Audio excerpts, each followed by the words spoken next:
Olá, queridos. Bom dia. Tudo bem? Preste atenção numa coisa aqui interessante.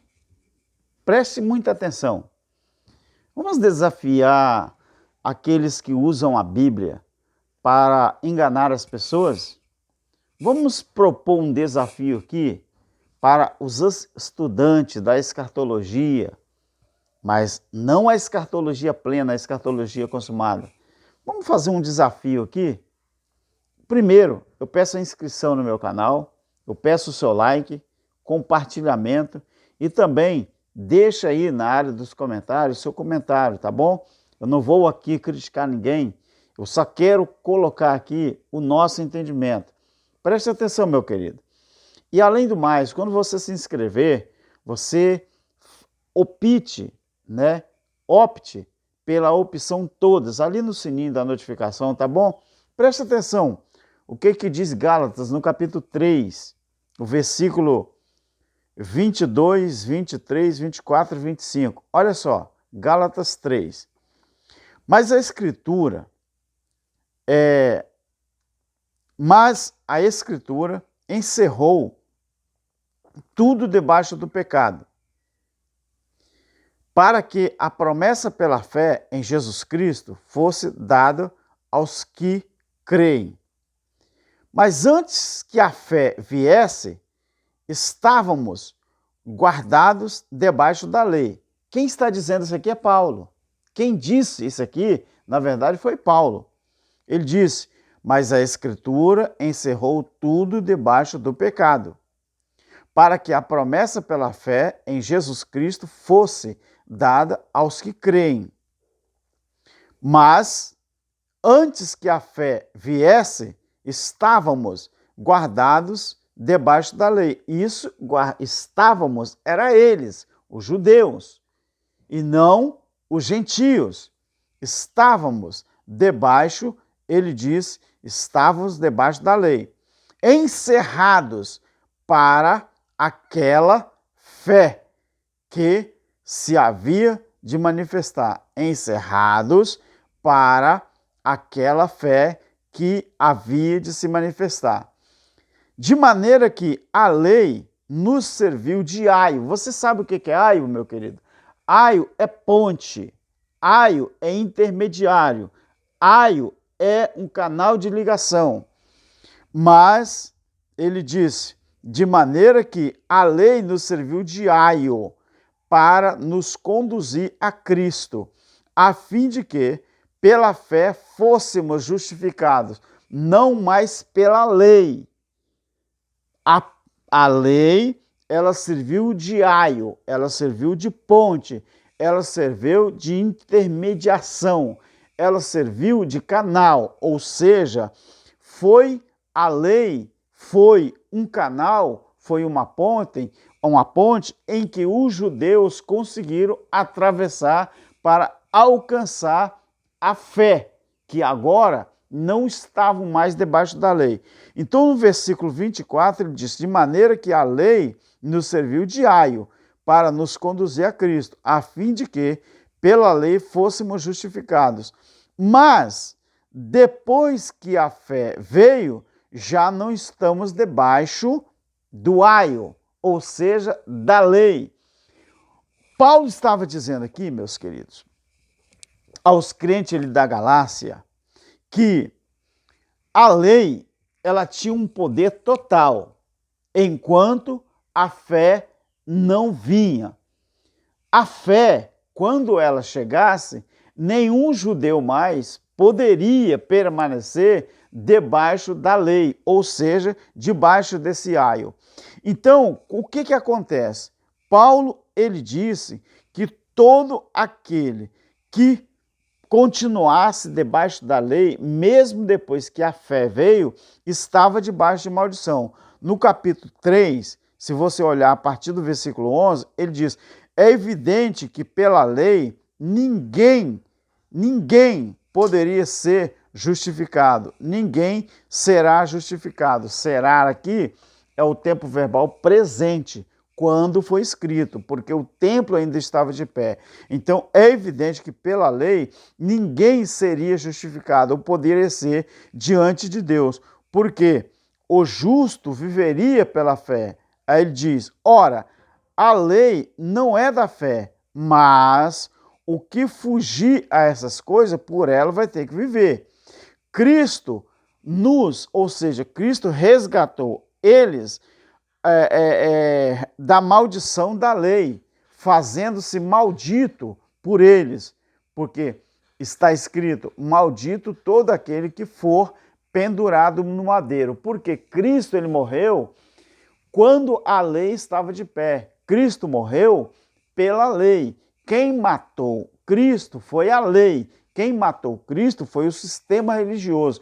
Quem matou Cristo foi os judaizantes da época. Então Paulo ele está dizendo que depois que a fé veio, já não estavam mais debaixo do aio, que era a lei. Então, por isso que a Bíblia diz que ninguém é justificado, era justificado depois da lei, que Cristo aboliu a lei, o fim da lei foi Cristo, Romanos 10:4, a partir dali, do juízo, ninguém mais seria justificado pela lei, e sim pela fé.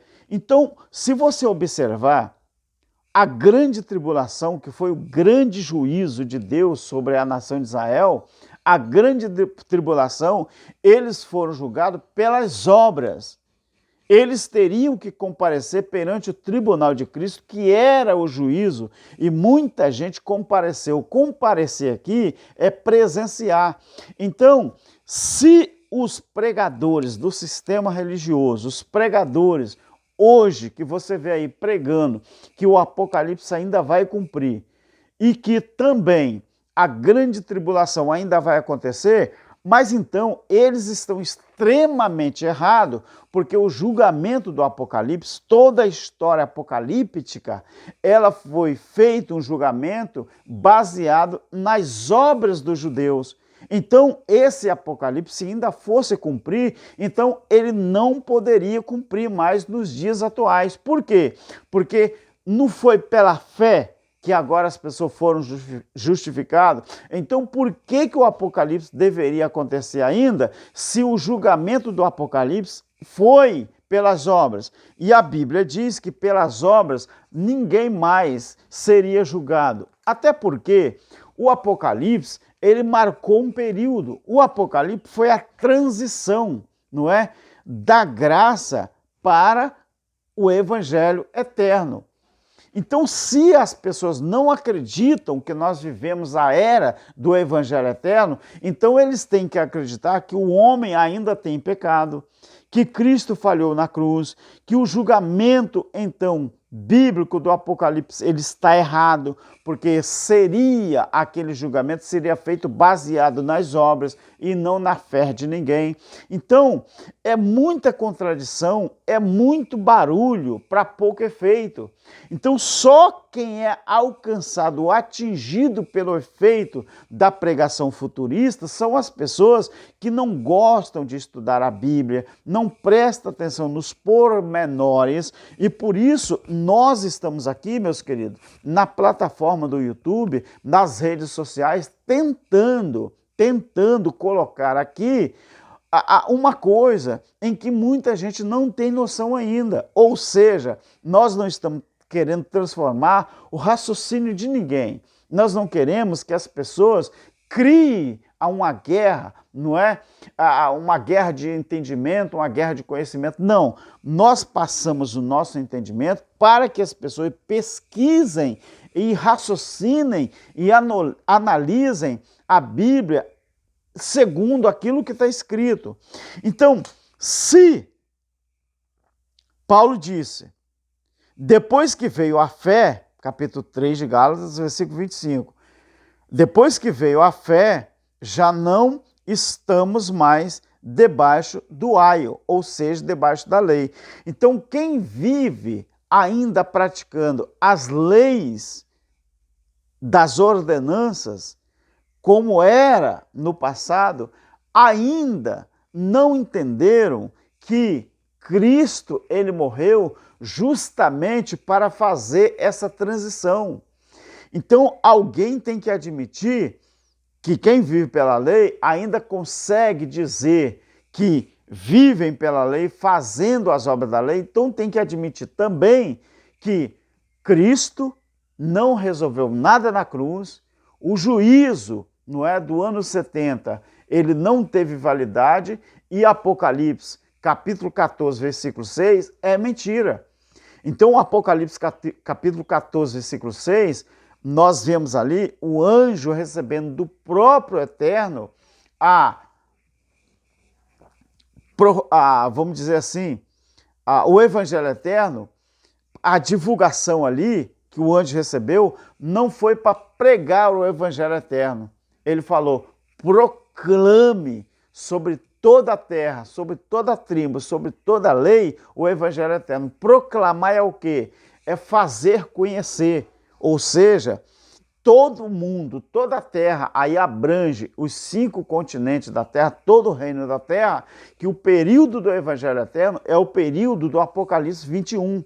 É o período do Apocalipse 22, é a grande Jerusalém, é o povo todo na terra, no reino da terra, tendo Deus dentro de si, sem precisar do aio da lei, o aio da religião, o aio das denominações, o aio das ordenanças de Moisés, o aio do sofrimento que os homens passam para ver se tem acesso a Deus. E por incrível que pareça, muita gente ainda acredita que ele tem que ter um líder espiritual na terra para apontar a essa pessoa o caminho para Deus.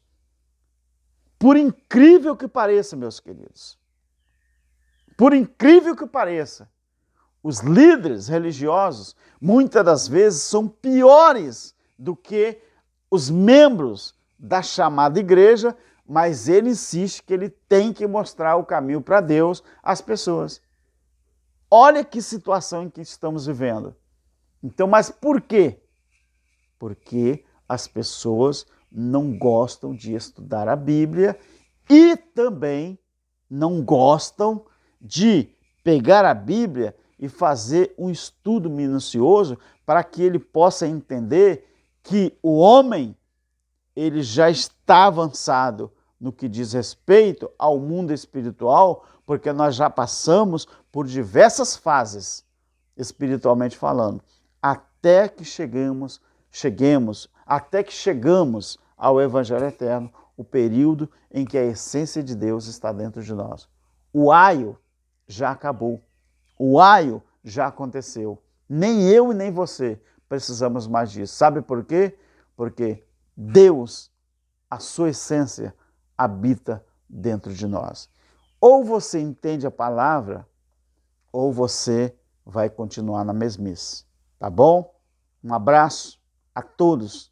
Nosso irmão Cláudio Mendes, nosso eterno,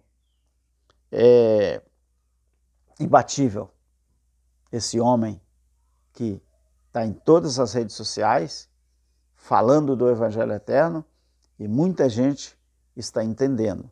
Mas, infelizmente, tem muita gente que não está entendendo ainda, porque não abre mão daquilo que aprendeu anteriormente.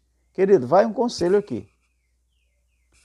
Você quer realmente entender a palavra? Joga fora esses caprichos, tá? Perca essa